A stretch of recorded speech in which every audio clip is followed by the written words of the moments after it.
Halo pemirsa GPR TV, dari Sabang sampai Merauke, dari Miangas hingga Pulau Rote. Bertemu lagi dengan saya, Kintan Kalvina, di program Kominfo Newsroom, Kamis 25 November 2021.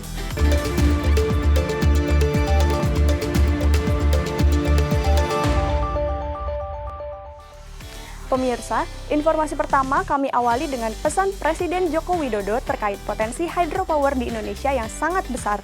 Namun, Presiden berpesan untuk pemaksimalan potensi ini harus disertai dengan skenario yang baik. Hal itu diungkapkan Presiden dalam pidatonya pada acara pembukaan The 10th Indo-FK Connect 2021 di Jakarta, Senin 22 November 2021. Presiden Joko Widodo mengatakan negara kita memiliki 4.400 sungai besar yang dapat dimanfaatkan untuk hydropower. Hal tersebut disampaikan Presiden dalam sambutannya pada acara pembukaan Konex Energi Baru Terbarukan dan Konservasi Energi Indonesia ke-10 tahun 2021. Namun, potensi ini juga harus disertai dengan skenario yang baik untuk memasuki transisi energi. Presiden menyatakan perlu dirumuskan roadmap pendanaan dan investasi yang jelas. Presiden juga mengajak semua jajaran pemerintah untuk melakukan perhitungan yang detail agar program transisi energi tersebut bisa berjalan. Selain itu, Presiden menyatakan transisi energi akan dibahas pada pertemuan G20 di Bali tahun depan. Presiden berharap pembahasan rencana transisi energi pasca G20 agar lebih eksplisit. Roadmap-nya seperti apa, peta jalannya seperti apa. Di Indonesia sendiri sebetulnya kita memiliki kekuatan yang sangat besar mengenai renewable energy ini. 418 gigawatt, baik itu dari hydropower, geothermal, bio, solar panel, biofuel, arus bawah laut, dan yang lain-lainnya. Potensinya sangat besar sekali. Informasi selanjutnya, Menko Polhukam Mahfud MD menegaskan Densus 88 anti teror telah bertindak profesional dan dengan bukti yang kuat saat menangkap 3 terduga teroris yang salah satu diantaranya adalah anggota Komisi Fatwa MUI. Dalam keterangannya, Mahfud MD menilai penangkapan 3 terduga teroris tersebut tidak ada kaitannya dengan MUI secara kelembagaan. Menko Polhukam Mahfud MD menegaskan tidak ada hubungan antara Majelis Ulama Indonesia dengan terduga teroris yang telah MUI nonaktifkan keanggotaannya. Saat ini, anggota Komisi Fatwa tersebut tengah menjalani proses hukum sebagai terduga teroris. Mahfud turut mengklarifikasi bahwa pemerintah dan aparat penegak hukum tidak pernah mengaitkan terduga teroris dengan MUI. Penangkapan ketiga terduga teroris tersebut tidak dilakukan di kantor MUI, sehingga jangan berpikir bahwa itu penggerebekan di kantor MUI, dan tidak terkait dengan urusan MUI, karena memang tidak ada hubungan antara teroris itu dengan MUI.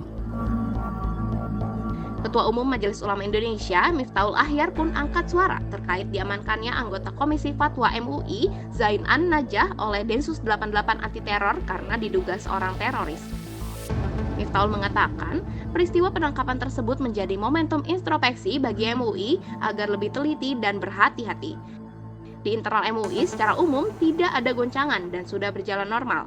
Ia juga mengatakan, kerjasama antara MUI dan pemerintah hingga kini terus berjalan lancar.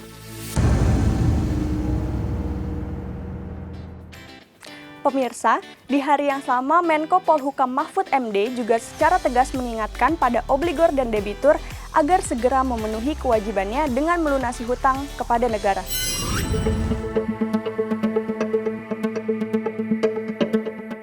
Menteri Koordinator Bidang Politik, Hukum, dan Keamanan Mahfud MD menegaskan, mengingatkan pada obligor dan debitur agar segera memenuhi kewajibannya dengan melunasi hutang kepada negara.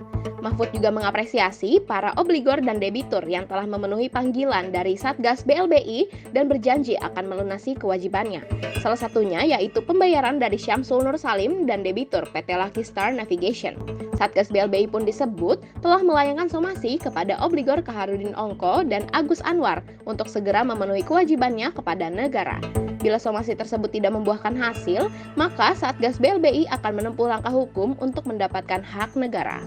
Pemerintah melalui Satgas BLBI terus-menerus mengingatkan para obligor dan debitur, baik melalui surat maupun melalui pernyataan atau peringatan terbuka ini untuk memenuhi kewajibannya dengan melunasi utang kepada negara.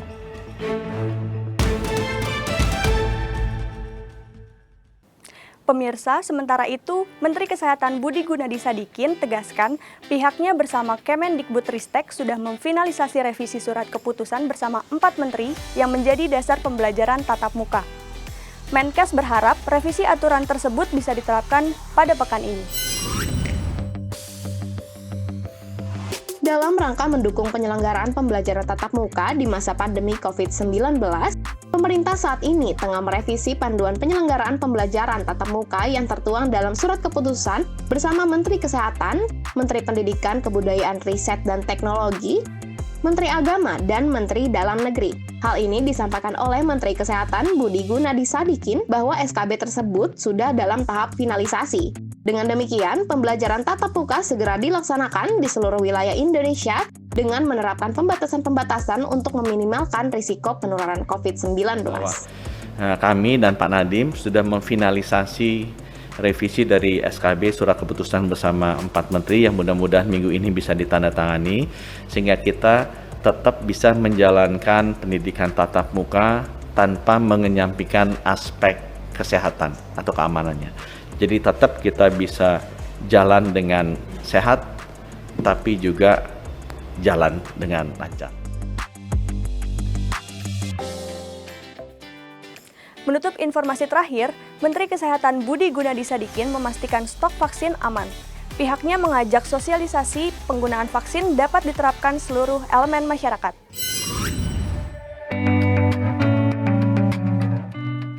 Menteri Kesehatan Budi Gunadi Sadikin menyatakan stok vaksin COVID-19 di Indonesia masih dapat dikatakan aman sebanyak 287 juta dosis. Dari jumlah tersebut, 273 juta dosis vaksin sudah dikirim ke daerah-daerah dan sebanyak 225 juta dosis vaksin sudah disuntikan ke masyarakat. Adapun 225 juta vaksin telah disuntikan dengan rincian 134,5 juta orang disuntik dosis pertama dan 89,3 juta orang sudah mendapat dosis kedua. Sementara untuk vaksinasi lansia kini sudah lebih dari 50%. Sekarang lebih banyak menerima vaksin donasi dari luar negeri karena produksi vaksin di negara maju sudah berlebih untuk mereka gunakan sendiri dan paling banyak kita terima dalam jenis vaksin Pfizer dan Moderna. Oleh karena itu penting sekali Bapak Ibu sekali lagi tolong disosialisasikan agar rakyat kita juga nyaman disuntikan Pfizer dan Moderna karena ini sebenarnya vaksin yang baik dan efikasinya tinggi. Kedepan, Indonesia akan lebih banyak menerima vaksin donasi dari luar negeri, khususnya untuk Pfizer dan Moderna. Menkes berharap sosialisasi masyarakat terhadap vaksin adalah penting untuk percepatan vaksinasi.